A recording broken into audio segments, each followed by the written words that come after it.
সোমবাৰে মুখ্যমন্ত্ৰীৰ আত্মনিৰ্ভৰ অসম অভিযানৰ অধীনত 25,238 গৰাকী উদ্যোগীক 75,000 টাকাৰ প্ৰথম কিস্তি বিতৰণ কৰা হয়।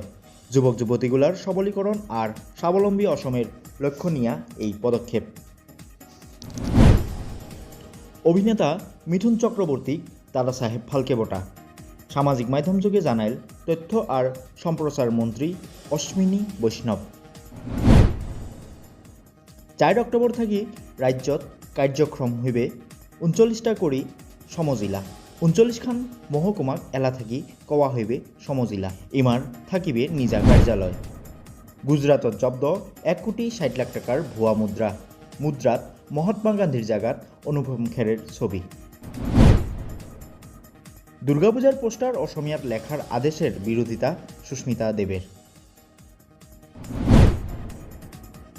কেন্দ্রীয় মন্ত্রী নির্মলা সীতারমণে সোমবারে ইটানগৰত এক বৈঠকত অধ্যক্ষতা করিয়া 3 দিন অরুণাচল ভ্রমণের আরম্ভ করে।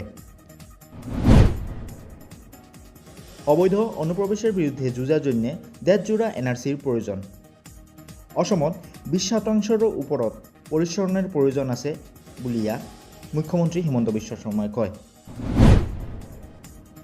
টানা ঝড়ির ফলত কোচবিহারের দিনহাটারেদি চরম দুর্যোগ। ধল্লা নদীর গ্রাসত 12টা ঘর। উত্তর দিনাজপুরের চা বাগানগুলাত 14% হারত বোনাস ঘোষণা।